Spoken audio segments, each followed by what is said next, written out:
and touch the sound of silence. And in the naked light I saw 10,000 people, maybe. People talking without speaking, people hearing without listening, people writing songs that voices never share, and no one dared disturb the sound of silence.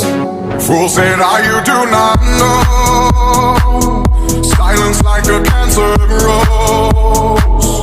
Hear my words and I might teach you.